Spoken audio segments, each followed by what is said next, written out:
Hello, welcome back to another episode of the Kay and Isaac podcast. Yes. Yep. We have a lot to talk about because a Yeah. lot happened just last week. Yeah, so this is our Saturday podcast releasing on Sunday, which means if you're here looking for sports, you're looking at the wrong place. You need to start looking on Monday or Tuesday, I guess. Tuesday. Today we're going to be talking about everything that's evil in the world, basically, right? Some fun stuff. Yeah. Maybe. So I want to start off with, which we'll kind of get into the bigger picture later on, but Trump had in his union address, which we're going to be talking about later on, one of the things that kind of glared out to me, and I always want to make it clear to people, like, there's a lot of stuff that I support of his, and there's a lot of stuff that I don't support. I'm like, oh, I don't know about that. And then there's stuff that's in the middle, like, okay, I see it, but what's going to be the ramifications of this? And so tying that in, one of the things that he had said during his, I guess, Congress union address, whatever. Yeah, it wasn't State of the Union, but kind of was because it was set up very similar. Yeah. So one of the things that he kind of declared is that he wants to have the death penalty for anyone that kills a police officer. Saw that. And so that's kind of like one of those things I'm like, oh, okay. He's trying to discourage people from attacking police, trying to make it a safer line of work so that we can get more people in there and they're feeling protected and stuff, because everyone knows that's one of the most dangerous jobs in America is being a police officer. I agree. Yes. So that idea, I just want to take that idea that he's declaring that everyone that kills a police officer should have the death penalty. There's been two events that have happened just in the past couple of days that's been making me think about this, okay? The first thing that I want to talk about, I think it either happened yesterday or happened 2 days ago, where there was the first man in like over 50 years down in South Carolina he was on death row. Finally, his execution date came, and he died by a gun firing squad. Yep. So, first one in like over 15? Yeah, it was 15. Oh, okay. First one in over 15 years. Are you sure it's 15? Mm-hmm. I feel like they said like 50. But anyways, first person in a long time, regardless, that's been murdered by execution of gunfire.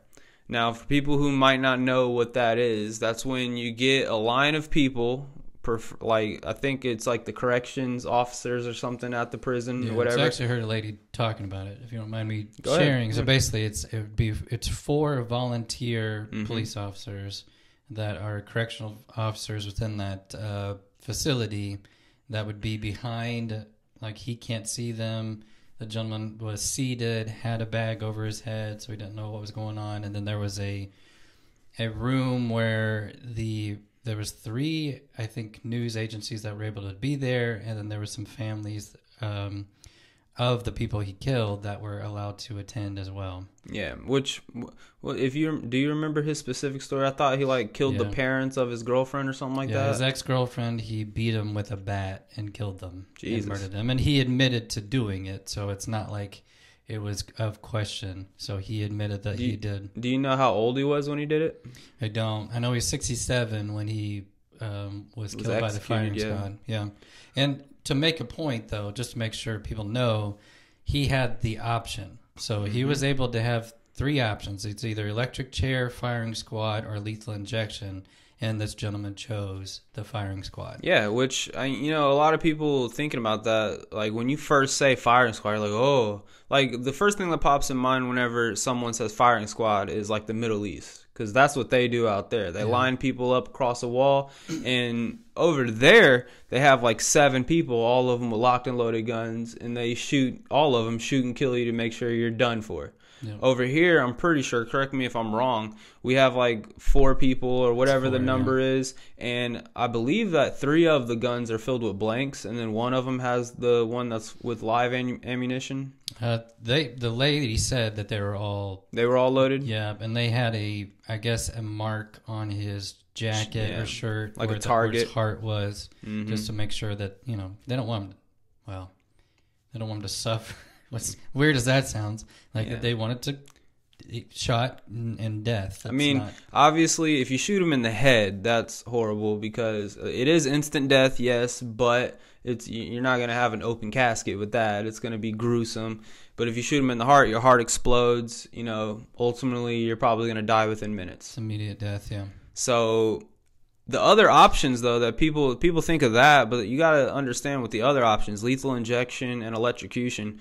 There's been we don't have that down to a science. There's so many situations where people have lethal injection or electrocutions that take like up to 20 minutes, and it's gruesome. It's like people getting fried to death, or the lethal injection.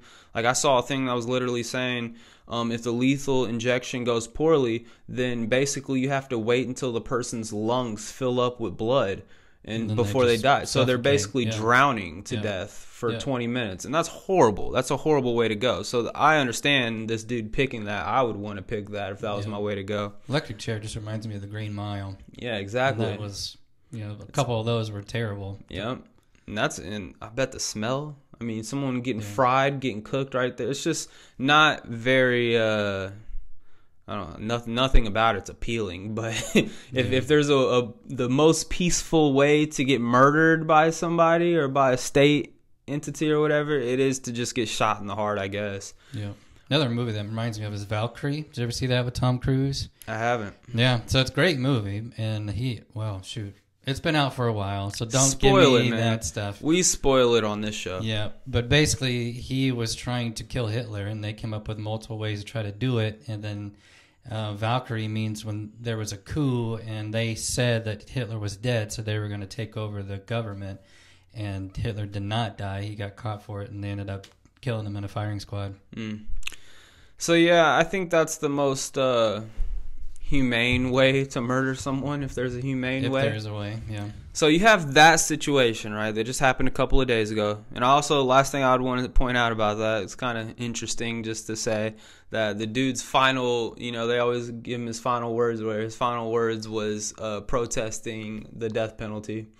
And so I was like, I mean, kind of a little late there, but keep fighting. Oh, I guess he can't keep fighting the fight. No, he's lost that fight. he's done. Yes. Anyways, though, the second situation that I just came upon this morning, which I think it happened last night or maybe yesterday late evening, in Newark, New Jersey, there was so I'll start it from the beginning. Police were responding in the neighborhood to just guns being out on the street, so they were out there investigating. And this cop car rolls up, and before the cop can even get out of the car, a 14-year-old with automatic weapons shot into the car and killed this dude. Killed a police officer. There was another police officer that was injured. I think the 14-year-old was also injured, but both the other police officer and the 14-year-old are going to live. Survive. So just taking that into account, I mean, there has to be some type of debate here. Like, if Trump's calling for anyone who murders a police officer to be subject to what that old man was just subject to the other day, a death penalty, like, does that include 14-year-olds? Because, I mean, that's a tough conversation, and I think this is one of those conversations where there is no right answer to this. I mean, it's just a horrible situation altogether. But a 14-year-old, like that, when I think of a 14-year-old, I think of someone who has no idea who they are. That's someone that, at that early age, there's only so many people that you're around, I guess, for lack of a better term, that are impacting or influencing your personality, who you are. And so, like, just scenario based, which obviously he's a minor. They don't release any details on minors when it comes to this type of stuff. But what if this kid comes from a broken family, a father who's a gang member? Someone must have supplied him with the gun, obviously. Yeah. And so whoever's supplying him with a gun, like, how influential is that dude in his decision making every day? He might just say, like, if you feel threatened, start bussing. Sure. And so I'm not trying to take anything away from what he did. In my opinion, bare minimum, he should be rotting in prison for a very long time until he is an older adult, at least. But death penalty?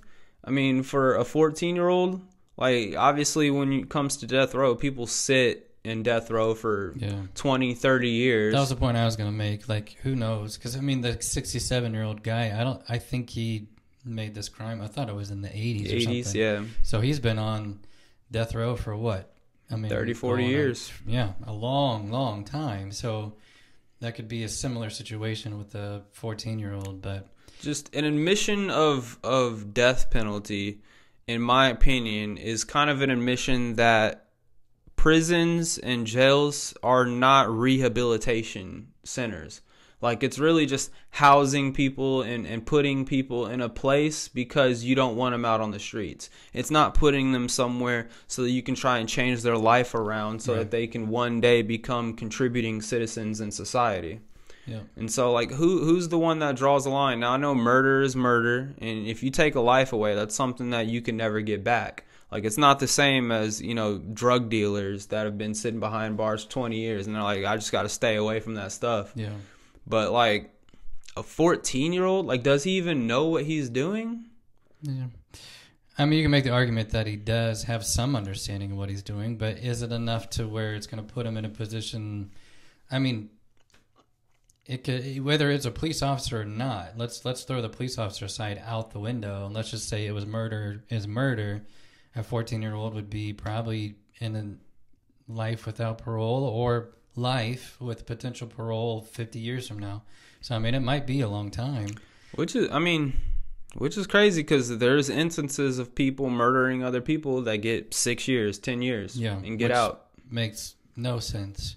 Mm-hmm. But this is my stance, and it's been my stance for a long time. I am adamantly against the death penalty. I will always be, and I will tell you the reason why is the main, even, yes, you have a certain amount of people that admit to it, yes, I did do this, yes, but you also have a lot of people, and we've seen it over and over and over again, of people who come out and they're like, wait a minute, this person's actually innocent. We found this extra evidence that they didn't have before. And so the person that's been rotting in jail for 30 years was actually innocent the entire time. His story was correct.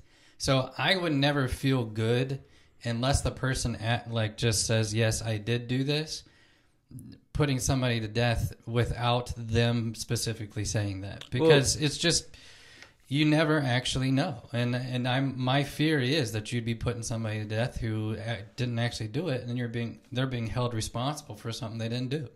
Yeah, I 100% agree with that point, and having to be cautious with it, especially with someone who's claiming their innocence. And that a whole other spectrum of it, in my opinion, is the remorse factor. Like, I think that being human means that you make mistakes. And the important thing about making mistakes is understanding that it was a mistake made and being remorseful of it and wanting to change your actions moving forward. So what about that person that did murder someone but had enough remorse for it to claim it, to claim the responsibility behind it, say, yeah, I did it, and go further with that and say, I regret doing it, I'm sorry, I should not have done that, I don't know what I was thinking, I was under a pressure cooker of circumstances, whatever it may be, and if I was given the opportunity, this would be something I would never want to do again. And better off, there's a lot of people who get out of prison, get out of jail, who are able to reach out to other people who may also be subject to those circumstances early on and change their outlook on things. Yeah. Because that's the number one thing. In my experience, pretty much everyone that I know that has been in jail, that's been in prison, and has gotten out and has been out, been able to have their freedoms back to a limited degree, obviously, but the number one thing they're always saying is man, you better stay in school. You don't want to end up like me. That's one of the common things that I'm always hearing. Oh, you taking advantage of those hamburgers you're eating because you haven't had to eat slop every day or been beat up and had your lunch taken. There is a certain degree of people who go to jail, go to prison, and if they're given the opportunity to get out, they're I'm never going back again. That was horrible. Right. Me and you both personally know people like that who, if they were subject to this unforgivable type of understanding of what they did or whatever. If people approach them in an unforgivable way, like, no, you have to be subject to what you did 10 years, 5 years, 2 years ago for the rest of your life, they would never be in the current situation that they're at, which I know people who have been in jail, been in prison, that have been able to turn their life around right after that, and been able to have, a family and a good paying job to where they can contribute to society once again. And so, like, obviously murder is, like I said, that's something you can never take back. You're taking away a life. That's people who view the death penalty probably view it as a trading a life for a life type of circumstance. Sure. Yeah. And I've never had someone murdered and then someone be subject to the death penalty. So I don't know how the families would be feeling or those impacted would be feeling about it. I do know there's a lot of examples of people who come out in the courtroom and they're like, I forgive you because that's the only way I can move forward. And that's powerful to me. Is, yeah, I've seen that as well. Yep. The only other thing I'll add to this is, and this is a way deeper, longer conversation that we don't need to talk about now unless you just want to get into it, is just the prison system in general is messed up. And I mean, when you have private jails where people make money off the fact that they have people that are in their prison, is a massive problem to me and to a lot of people, and that should not be allowed whatsoever, because you're now like looking for people you can bring in. They make money. Yeah. If they make money off of somebody that's going to sit in the prison for 30 years, and that's not, I don't think that's right at all. I mean, and I understand that there's, like you said, there's specific situations where somebody needs to be taken out of society for a period of time to help them learn that they can't do the things that they were doing. But in order for somebody to profit off of that, I think it's injustice. It's terrible. That immediately reminds me of cannabis, man, and how all these correctional officers in prisons are the main protesters against legalizing cannabis because they turn a profit every year of people who are smoking a plant. Yeah. And it's like, there's no other, it's not like they're protesting it because lives are in danger or liberties are being impeded on. They're protesting because they might get put out of a job. Right. So we should take away this person's freedoms for X amount of years. We should put them in a cage, throw away the key because you want to continue making a living. Yeah. And that's not right in my opinion either. Last thing I would say on this, I was talking about this subject with somebody and they brought up a interesting pathway to this. If it is a minor that's like killing a police officer and they're subject to the death penalty, like one circumstance that we see in our society, sadly, is like school shootings. And in the circumstance of school shootings, a lot of times we've been seeing that the parents are held accountable for allowing their kid access to the gun or not supervising them proper, not seeing the signs and reporting them or whatever. So, like, I'm curious how people would think or how you would think on a circumstance where, like yesterday, this 14-year-old kills a police officer. At what point are we going to start looking at the parents and saying you should be partially held responsible for this as well? Yeah, that's a tough one because I've actually thought about that. There was, I think, a school shooting where the dad got arrested. I don't know what ended up happening with him, but he did get arrested and he was charged because the kid had access. Listen, they say it over and over and over again. If you're going to have a weapon in the house and you have kids, you need to put it in a safe. You need to not tell them the code. Like, you need to make sure that is locked away to where they don't have access to that. And if that is something that you're doing to where you can, I mean, the hardest part, I think, is it's still the kids' actions. So, yes, they had access to a weapon. Yes, they had access to something that they should not have had access to. But who's to say they wouldn't go grab something? I mean, there's just a lot of question marks to that. But I've seen enough parents who don't hold their kids accountable for things to where, it's almost like it's not surprised that they go out and they do something that's a little bit crazy. So I don't know. To me, that's a tough one, and I don't know how you draw the line or how you really navigate that without potentially taking it too far. Yeah, I mean, I think another factor that should be at play when it comes to that is teaching. If you're going to have a gun in the household, you have to teach your kids, like, gun safety. Like, my father had guns in the household. He had his pistols. He had a shotgun. And he would always tell me, don't touch it unless I'm around. And this is not a toy. You don't play with this. This isn't something that you wave around, you take pictures with. You know, if you know it's there. And he always left it unloaded. It was never going to have a gun in the chamber. Like, I've been around people before that have it sitting on a couch and it's fully loaded. Clip in the bullets in the mag, or the bullets in the chamber already, and it's ready to fire. The only thing with that situation was they had the safety on. But I mean, like, slip that safety off, it's a live gun right there. You can sit on it the wrong way, accidentally click it. So there's that, and then there's keeping it locked up in a closet, keeping the magazine out of it, making sure, like, if I had a gun in my household, now obviously if my kid's like 5, 6 years old, I don't want them having, in any circumstance, having to be able to get to that gun. But if my kid's 12 to 18 years old and I'm not at home and I have a gun at home and someone's trying to break in the house, I would want them to have the skill set and have the knowledge base around how to load the magazine, how to cock it, how to have it armed and ready, and how to make sure that you know your target is a danger towards you.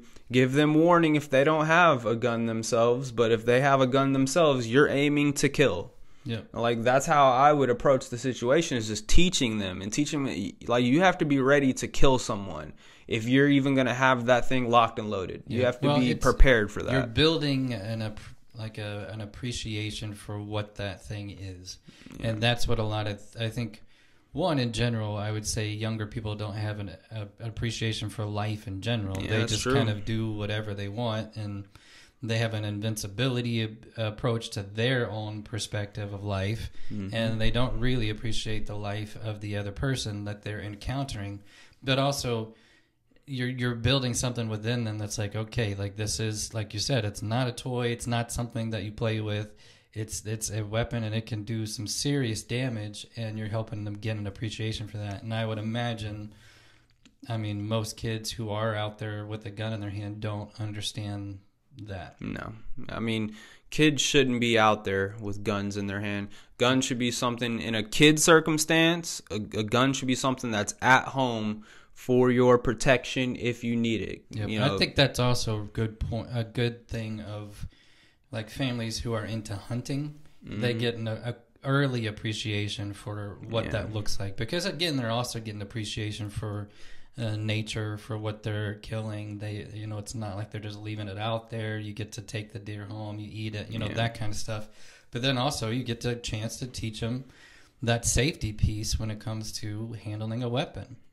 So, yeah, I think there's benefits to that too. Yeah, I mean, a lot of tough talks surrounding this death penalty.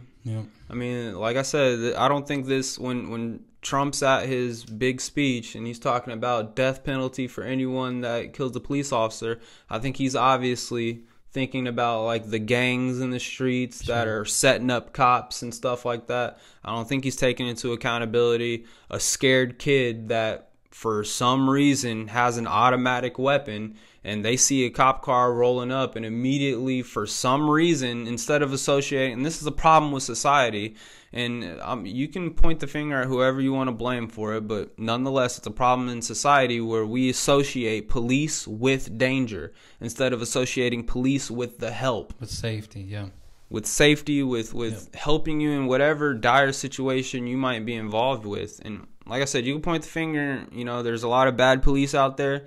There's a lot of reasons for police to be bad out there.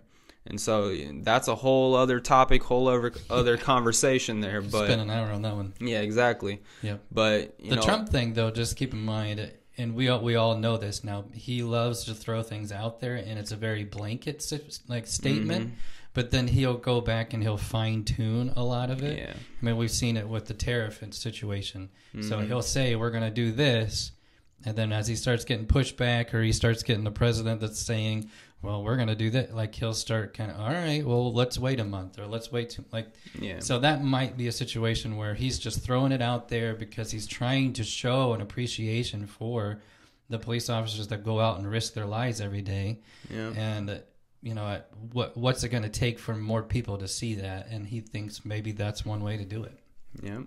Well, speaking of things that he just throws out there, big speech that he had the other night. It was. Yeah, I think, there's a lot to talk about, and everybody's kind of talked about it to death, I think, at this point. But there are some things that came right away. Here, let me say this, and I'm going to be very open and honest about it. So there was only one piece that the Democrats did that I was very frustrated with, and that was when Senator Green stood up and he was making statements as he was trying to give his speech. To me, that's just disrespectful. It's not appropriate. I don't think you should be yelling. Like it's childish. Even the Republicans did it when Biden was talking. You're yelling things out and mocking people. That's not the time to do it. One, I don't care who is in the office. I think you have an admiration and a respect for that person, whether you like him or not. And that's just not something that you handle in that situation on live TV in front of millions of people. Countries are watching. You handle that, again, almost a Zelensky situation, where you handle it kind of behind the closed doors. Now, I'll tell you, as stupid as those paddle things were that they had, I'm okay with that kind of stuff, to be honest with you, because, again, you're not disrupting anything. You're just holding up your opinion that whatever he just said you do not like. Now, some of the things they had up on those paddles were not accurate and not true at all. So, like, they were, in a sense, lying themselves. But, again, they weren't disrupting anything. So, if you honestly just absolutely don't want to support an individual that's going up there, one, there's people that chose not to show up. Maybe that's what you do. You just stay home. I don't think you're forced to have to come to these things. And then, I think you layer a respect just on top, very surface level. Like, just during civility. The situation, I'm going to be respectful. I'm going to let him say what he says. And then when I get the opportunity, which all of them do, then I'm going to say what I want to say. Yep. And which at the end of the speech, they have a representative of the Democrats basically go in and counter everything he said, poke the holes in all of his arguments and stuff. Yep. But I think that's like a growing trend, which I don't like to say that because it's been around for a while.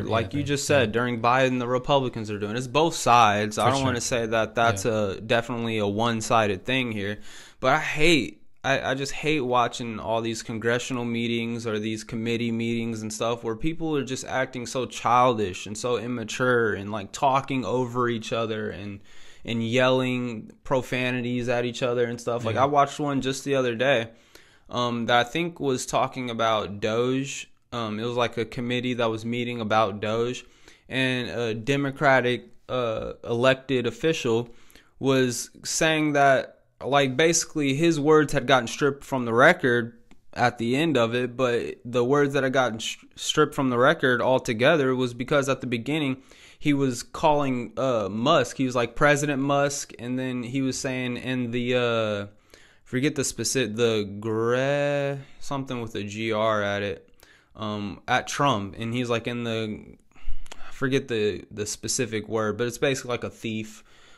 And anyways, he was calling Trump that, not talking about Trump in the manner that he is the president. He was talking about him as if Elon Musk was the president. Yeah. And they were like, you can't do that in a congressional meeting, dude. Like, let's be a little bit mature and like actually state his title. He was elected as the president. You're not going to call Elon Musk the president and call him whatever words, adjectives you want to describe him in a certain light that you're trying to paint him in. Yeah. And, they ended up taking a vote on whether he should get his words stripping from the record. And obviously, it was unanimous on the Republican side, strip them. But on the Democratic side, you have 20 people who are like, nope, those words should say. Yeah. And it's like, okay, have we really become that divided to where people can't just look at simple things like that are just about respect? That you can't go against your party with. You have to go with the party. Yeah. Even if I guarantee you there's Democrats that are like, okay, he probably took it a step too far with saying that. And since he just described these two people in this way, all of the meaningful stuff that I'm sure people would agree with on his side, all of the words after that get taken away from it. And that's just the childish aspect behind our politics nowadays on both sides, like I said. Yeah, and like you said, like I remember Biden's speech, I remember Trump's speech. There's things that both sides can come together and agree upon.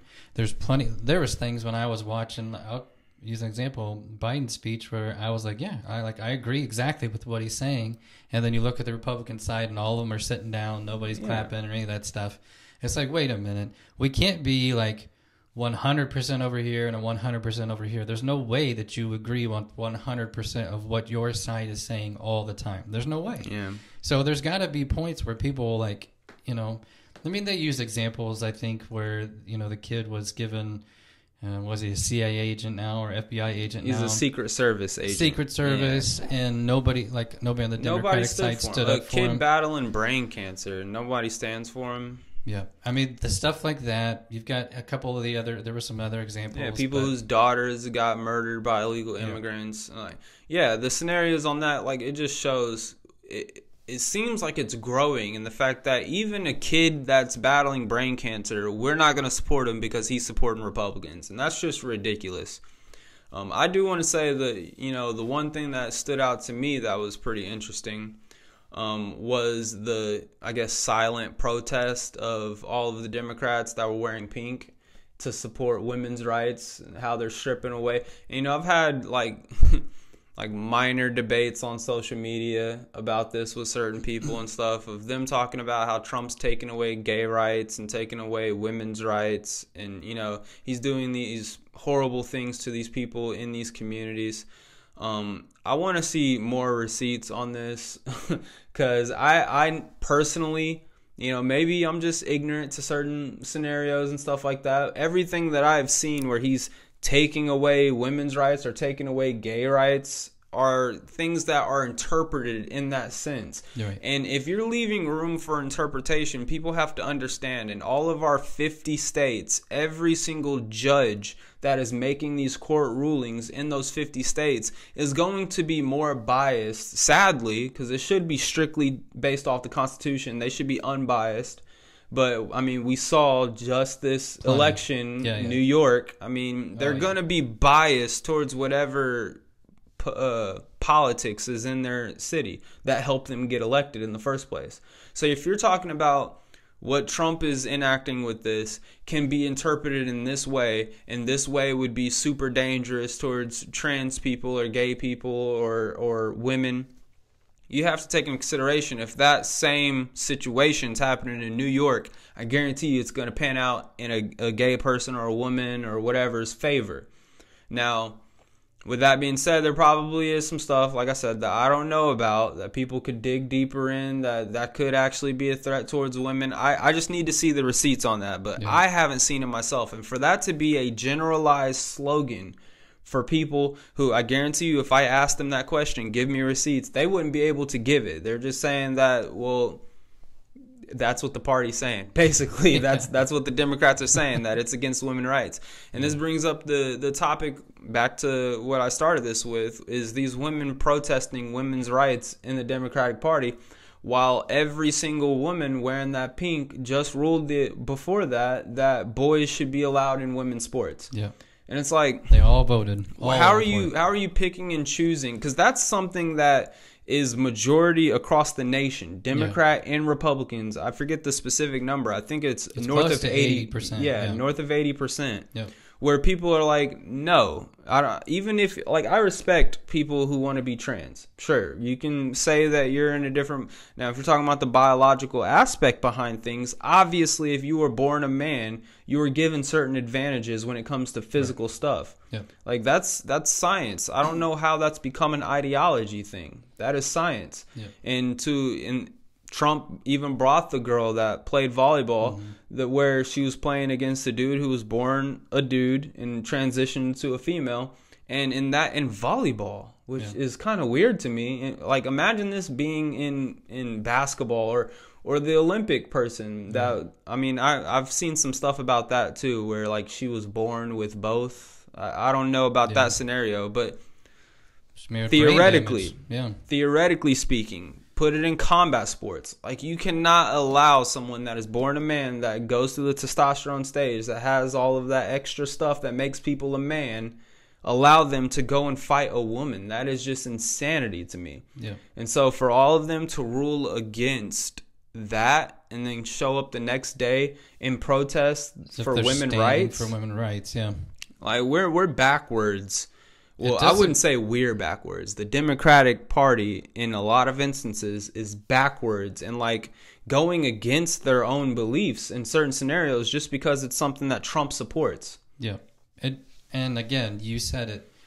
It's over 80% of the citizens of the United States are saying, we want this. We don't want this. And yet they still hang their hat on all these things that the strong majority are saying we don't want that anymore. I can't wrap my mind around how you can't see that that's a problem. It just doesn't make any sense to me. I will say, I heard Governor Newsom was, I don't remember, Charlie Kirk, I think is who he was talking to. And he said the biggest concern is when you start polling certain things from the trans community, they have one of the highest rates of suicide out of anybody. Now, I'm not taking anything away from that. I think you do have to address that. But here's my thing. Come to the table with a solution that's going to, I think, favor all categories.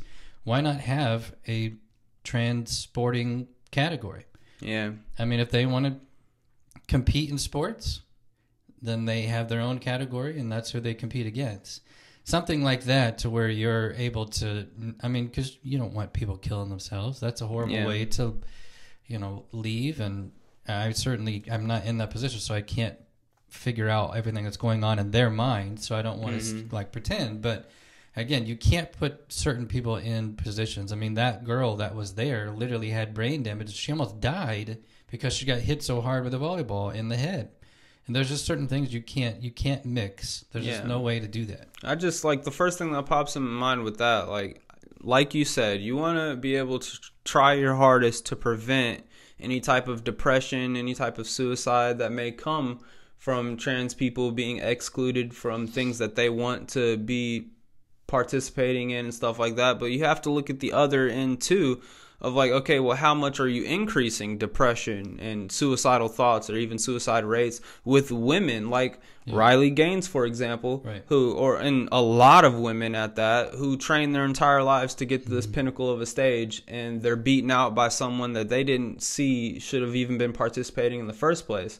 Like, I guarantee you, there obviously isn't any statistics coming out on that end of things, but how many women are subject to this and they start feeling depressed? They start feeling suicidal. Well, how could you not if like you said, you just spent your entire life. I mean, swimming of all things, it takes an enormous amount of time, and it's very grueling on your body, and you have to be consistent with it in order to be effective. And to think that you spent all this time, you got the scholarship, you got into college, you're working your way towards maybe an Olympic run yourself, and then you have somebody step in and basically take all of that away from you. Yeah. It's not a fair competition. Yeah. It's just not. And literally, you could take any sport and compare two people, and it's not even going to come close. And I'm not saying that in derogatory terms towards a woman, but if you had two basketball players, it's going to be a rough time for a woman. Yeah. I know there's not going to be some people that are going to be very upset. Angel Reese could play in the NBA. What are you talking about? Oh, goodness gracious. I mean, you can do it in tennis. You could do it in swimming. Obviously, football. You could do it all across the board, and it's going to be an extreme challenge. And it's not a fair game. It's not. And it adds insult to injury when, like, that person, for example, that beat out Riley Gaines to get her championship medal, which the true facts behind everything is even in that instance, she had tied that person. They had a tying score, and they flat out said, well, it's a bad look if we do it double champions or whatever. We have to give the trans person a championship. Yeah. And, it adds insult to injury when you look at that person that won it, and just a couple of years ago, they were competing against men, and they were ranked like 160th out of the men. It's like, that's an average dude who decides he's going to be a woman, and now he's breaking records. And, like, there was something else I forget what it was, but I think it might have been like cross country or something like that, where a dude was participating in women's athletics in that department, and he'd like beat the world record by like 5 hours or something ridiculous for women. Yep. And so it's not fair. It's not fair. And if I had a daughter and I was raising them in this society and she was an aspiring athlete, she did everything correctly. She was beating out all the other women in her class. She goes through high school. She's, matching state records, beating state records for women. And then she goes to college and there's so much promise. Maybe she can get to the Olympic squad, but she has to win these couple of tournaments. And with the whole trans thing growing, what if in those couple of tournaments there's one trans person that knocks her down a spot, and all of a sudden that's her Olympic her run right there. She can't make the Olympics now. Yep. Like if I was a father, I would be furious about that. Well, it sounds like the NCAA did end up changing the ruling on that. I don't know the exact wording because I still have heard that it doesn't quite get to where it should be, but they did make the adjustment. But you have a lot of college athletes who are frustrated saying, oh, okay, now because we changed the president and now because they put some pressure on you, you're now making that adjustment. But what about all those years that I just lost? Like, I'm not going to get those back. You only go to college once and you're only there for 4 to 5 years, whatever it is, if you're playing a sport. So I definitely see why they would be frustrated with that. Yeah. So weird that we had to have this conversation. I know. Strange times. And, it's even stranger the fact that, the government made that clear on how we stood about it. But there's still states that are like, well, we're not following. We'll see you in court. Yeah. Like, what? What? Why fight for that? Yeah. Come on. Again, for less than 20% of people that are shooting for it. What about the rest of your citizens that are saying this is not good? Again, it's one of those government situations where they're overstepping their boundaries. Absolutely. Now, one of the things, let's change it up here. Let's have a little bit of fun. Yeah. One of the things that, and I didn't know that he did this, maybe you did, but President Trump said that he actually signed it to where now there's only male and female. Yeah. There's only 2 genders. I didn't know that was an executive order that he put through until he said that. He had to make it clear. Yeah. So I got this idea. John Chris, he did something similar to this on his podcast, but he's never going to watch this, so we're just going to steal his idea. No, he'll watch. He'll tune in. I hope so. He's funny. Yeah. He's one of our biggest fans. So here's what I thought would be funny. I'm going to give you 10 professions, okay? 10 jobs that are out there. And you have to tell me, when you encounter that job, would you rather it be a male or a female that you encounter? This is going to get me in trouble. So here's an example. We'll just do an example first, and then we'll get into the list. A school bus driver. Oof. I mean, I'd rather have a man. Really? Yeah, because kids act up on the bus. Yeah. And so in a situation where there's going to have to be disciplinary tones, like one thing, I'm a coach. And so one thing that I've experienced a lot in my coaching career is in being with other coaches and stuff, and these are other men typically that I'm coaching with, is the soft-spoken, kind of nurturing coach. They let so much get away. And I'm not saying that's every woman. Let's just say that I'm just going to put a disclaimer out here before all of these. Okay? It's not every woman that's like that. We're talking generalities here. And it's for fun, so relax. All but a woman that's in charge, that's telling a kid that they need to behave, I think the kid has a little bit more slack to get away with some stuff versus if a man turns that tone up, hey, sit down. The kid will get them big eyes. Oh, okay. Yeah, interesting. So I would pick... Right. I will just say that I've never encountered a happy male bus driver. I understand the situation that you're saying, but like my interaction with them, I would want female because they always seem to be nicer. Now, when I was in high school, or I guess when I rode the bus, we were in the worst part because the beginning, like in the mornings, we were like one of the first pickups, but then in the afternoons I was one of the last drop-offs. So I feel like I was on that bus all the time. But I had female drivers, and they were always super nice. Yeah. And the one in the afternoon, she said we were good, so she'd give us candy when we got out Oh, the bus. well, if you're a bus full of good kids, then I'm all for having a No, but I woman get in what you're charge. saying. Like whenever I was in middle school, which my high school didn't have buses, but my middle school did, and yeah, it was like kind of an elderly, kind of an overweight woman, and she was always, you know, a good cheery. Like we used to call her grandma, like that's granny, you know. And if in circumstances like that, I think it also teaches kids, like if there was someone acting out and misbehaving towards her, other kids are looking like, bro, chill out, like don't be talking to her make like that. that. Respect happen for sure, Yeah, because they got respect for it. All right, let's get in the top 10, or not? It's not top 10. It's 10 people. All right, number 1, Uber driver. Uber driver. I'd probably go woman. Really? I think a woman would be able to have a solid, because I'm thinking in terms of an Uber driver being someone that you want to be kind-hearted and sociable. Like the first thing that pops in mind with dudes is they always have like the earpiece in, and they're on the phone talking to other people, like not really caring, like you're just a slab of meat in the back seat, they're gonna drop you off. But I feel like a woman, like they would have like waters in the back seat for you, and I hope you have a great day. What brings you to town? I gotta go male, because we all know women are terrible drivers. Oh, so you ain't gonna get there fast, huh?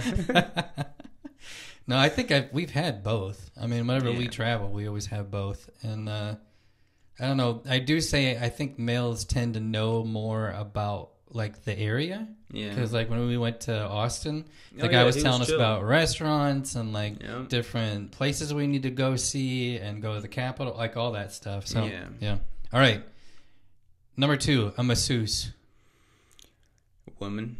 Yeah, female. I want the woman's touch. Yeah, a little softer. Yeah. Yep. Yeah, that's an easy one, I think. Yeah, I think that, you know, that just boils down who you want rubbing you up. I think I'd want a woman. I've never had a massage. Have you had a massage? I haven't. I mean, I need a professional massage. Yeah, not a professional one. Number 3, a doctor. Oof. I probably would pick a man. Yeah, I probably would pick a man. I think that, I mean, ultimately, I would hope a doctor, regardless of their gender, would be capable of doing whatever needs to get done. But ultimately, the first thing that pops in mind, kind of ridiculously, is doctors being older in age, being more elderly people.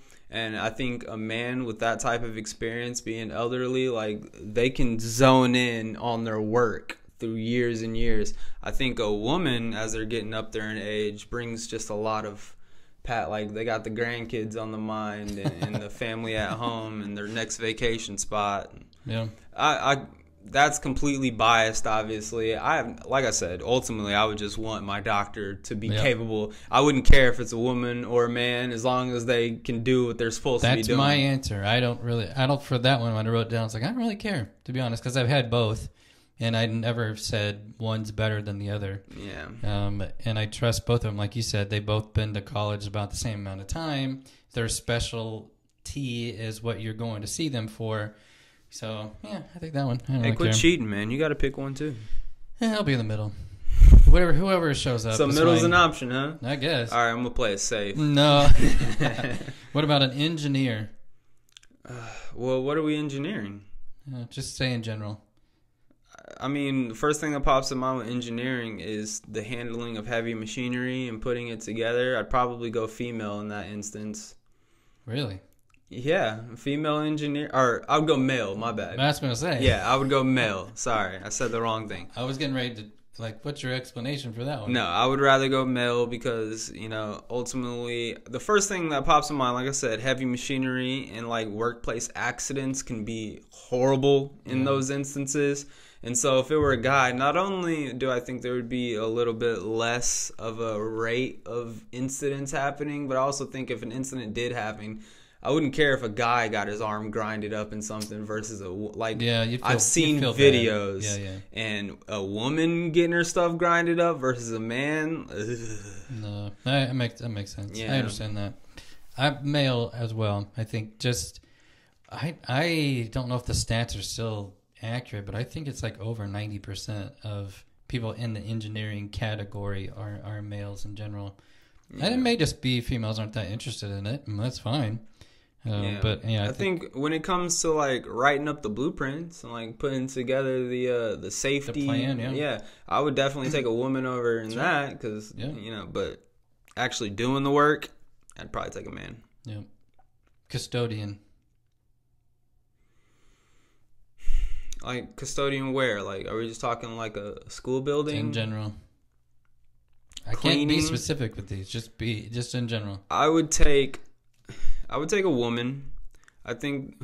Yeah, I'm with you. I don't want to be biased in the sense of saying that women are good at cleaning, but I think women are probably better at cleaning. I think dudes would skip a spot and they don't care about it. Ultimately, like mopping, I feel like a woman would go through each line and make sure every spot gets mopped. A dude would go through and look where the mess is, mop that spot, and it's all good now. Yep. I think females are more fine-tuned on detail. Yeah. So if they're going to be looking at cleaning a specific room, whether it's a hospital room, whether it's a cafeteria, it could be anything. It could be your own house. I think they're going to be a little bit more in tune with what they're looking at, what they're going to be trying to clean. So I'm with you on that one. Here's an interesting one. What about a teacher? Teacher? So obviously I have experience teaching myself.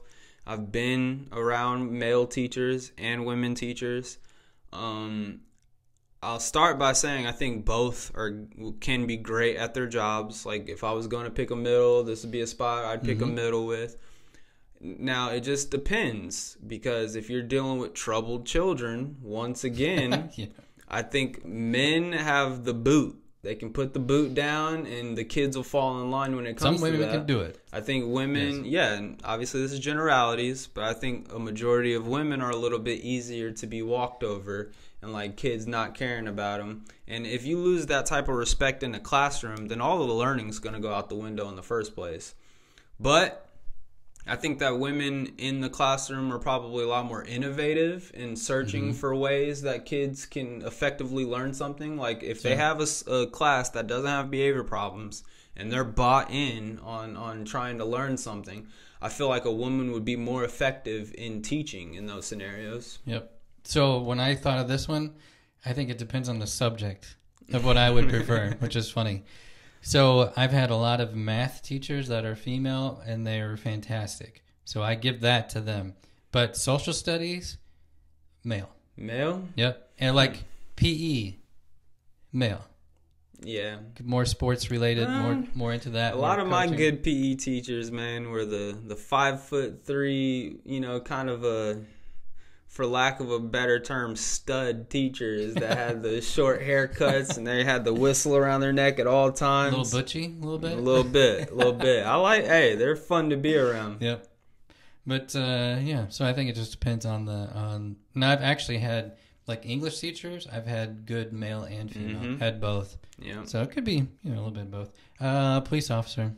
Male. 100%. Yep. I think that in any scenario, any scenario where someone might be acting like disorderly and you have to detain them, definitely a male. And definitely, even not just like, because I also want to point out there's a lot of males out there that are overweight, that are police officers, that are not in shape. Yeah. Like, I think all of our police officers should know jiu-jitsu. They should know how to take the rear neck choke and put someone out and then lift their feet to rush the blood back to their head so they don't die. Which department is planning on using UFC fighters to train them? Is it FBI sure. Maybe? I think Kash Patel was actually going to I think that's what it is. Yeah. So FBI is, and correct me if I'm wrong, but I'm thinking that they're talking about having UFC fighters train their staff members to get them prepared. Yeah, I think any type of frontline stuff to danger, it should be males. So like military, when you're out there on like, there's a place for women in military. I just want to point that out. Lots of places, yeah. But when you're out there in the actual gunfight, I would much rather a 6'3" Marine dude that knows jiu-jitsu and can stay calm and composed under pressure. 100%. This is going to get us in so much trouble. Yeah. This is great. And firefighters. I would like to point out that, there was, we talked about it on this podcast of someone saying, people say that if my father was burning in a house and you had to carry him out, that you wouldn't be capable of carrying him out. And a police officer goes, or not a police officer, a firefighter goes, well, if your dad found himself in a burning house, then he was wrong to begin with. Yep. Like, what? Yeah. Okay. That's insane. 3 more. Manager. I hope my bosses don't see this. I would rather have a man in charge of management. I think this is going to get me in trouble. In all my experiences, I've worked at, like, for example, I've worked at a lot of different summer camps. I've worked at 6 different summer camps. Every single summer camp that I've worked at has a male side and a girl side to the summer camp. Yep. And so you have the head staff for men that are in control of the male counselors. You have the head staff that are all females in control of the female counselors. And every single summer that I've worked at summer camps, Isaac, the male side is always chill, always buddy-buddy with each other. There's a little bending of the rules here and there. You can get away with a little bit more. No one's getting in trouble. Everyone's there having a good summer. And we're making sure that there's no dangers. No one's getting hurt. Right. But on the women's side, like, the first story that always sticks out to me is that they started, like, on the for the camp as a whole, I'll start off, that they started to restrict cell phone usage of counselors. So they took away their cell phones for the day, and they could get it back on their times off, or they could get it back for like an hour during rest period during the day or whatever.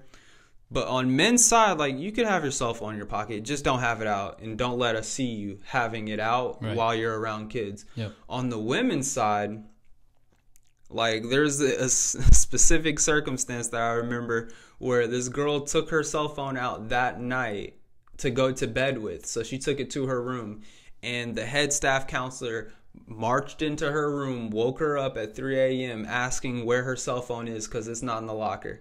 And, like, that would never happen on dude's side. But it's just back to the whole management thing. There's just so much, like, power play stuff, I feel like, when it comes to women. So much, like, emotions involved behind stuff. I feel like on the dude's side, there's a lot more of, like, just making sure everyone's chill. Like, as long as we're getting the job done and you guys aren't, like, at each other's throats, I'm good with it. But on the women's side, it's, like, strict to the rules. If you're not following the rules, we're going to have a problem. Yeah, you explained it well. Now, I feel the same way. I've had management of both. I tend to get along with both, so it doesn't really affect me, but I feel like there's definitely an emotional play in females. You tend to take things a little bit more personally than everybody else. Yeah. So it's like they have to assert their dominance. Like, they have to make sure you know they're the boss. Yep. So this is kind of related, but the next one's politician. I think if I was gonna with teachers, I think that there's a middle ground being said there, because when it comes to politicians, you're representing your people, and women are half the population. They should be represented. Correct. There's a lot of topics, a lot of political campaigns that are happening that men should have no business making decisions in. Sure. And same for the women when it comes to men. Like, I mean, not really, but kind of like when it comes to sports, I don't think a woman has a proper perspective of a male when we're playing against a female, and how much of an advantage. Like, you might not see it properly. I'm sure you can see it when it comes to the actual play to a degree. But, like, I think men can really ease up on women when they're playing them. Every time I've ever played a girl in basketball or something like that, I am not going 100%. But I've played against dudes where I'm going 110%. Like, I'm giving it my all to the... Yeah. And so I don't think women can necessarily understand that. And so there's certain things that women understand for women. There's certain things that men understand for men. And if we're a political body representing both parties, you should have both involved in making those decisions. Yep. But the thing about politicians, if any of you ever watch the show, you idiots are all representing us. You're not going in and making your own decisions about whatever you want to do. That's the biggest problem with all of our politicians. Again, I've said it 100 million times. I'd fire all of them and we would start over, because I just don't... I've asked this to multiple people. Do you ever actually feel represented in your own government? Everybody always says no. Always says no. You're not representing the people and what they want. So let's get the right people in there, and let's actually represent what we're wanting to happen. And that can happen regardless if you're male or female. It does not matter. Yep. You just need to actually do your job and do it well, and stop just making up all this crap that's out there right now. Last one, favorite one, basketball player. Oh, Jesus. You already know my answer. I would take a female, 100%. Get out of here. I mean, okay, listen. Yeah, obviously it's a men. Obviously, I would take a male basketball player over a female. I'm just trying to play a little bit of devil's advocate here, though, okay? I feel like a woman, because I've played, like, in recs with women on the team before, and if you're a woman who is skilled at shooting, and then you also understand the deficiencies that you have on the court, I think that your ability to shoot and distribute the ball amongst other men can be an actual difference on a team. Like, that's really good, because a lot of time men all have that alpha syndrome where all of them think they can shoot and drive and play defense. Like, if a woman actually is playing defense and she knows she's going to need help defense, so she lets that person blow by to the center in the paint and then rotates to the next. Like, you can play smart when it comes to basketball, but one-on-one, yeah. I think one of the worst G League players could beat probably any WNBA player. I just put it in perspective of what I enjoy watching. That's how I viewed this. The skill level and quality of play is obviously better in the NBA than it is in the WNBA, and you watch some of those games and it's like, oh my gosh, like it's like pulling teeth to try to just make yourself through it. Missed layup. But I've also been to games. I mean, I went to a couple Fever games last year, and it was enjoyable. Like, you actually had fun. They played a good game. They played well together. So it's not across the board, but if you had to pick one, males. I mean, I would like to say that I've coached both. I've coached men's teams. I've coached girls' teams, and I actually loved, surprisingly, coaching girls' teams more than I coached boys' teams. Because when boys come around, there's a lot of ego involved. When it comes to girls, like, they're all out on the court acting as if they have something to prove. And so they're playing viciously. Like, they're a lot more physical, a lot more team-oriented to try and get everyone to go towards the common goal. I've been in a lot of circumstances with boys' teams where it's like you have one really good and one really not good on the same five-man squad, and it's very clear that person that's not good is just kind of left off on the side. They're not getting him implemented at all. Yep. I agree. Well, that's it. That's our fun little game. So go ahead and get mad at us. Don't cancel us, please. We just started this podcast. We don't want it to end so quickly. I love all women. I was raised by mostly women. I have like 100 nieces, basically, and like 2 nephews. And my nieces are definitely funner than my nephews. I'll say that. So yeah, don't cancel me. I love women. And there you go. All right. Peace out, y'all. See ya.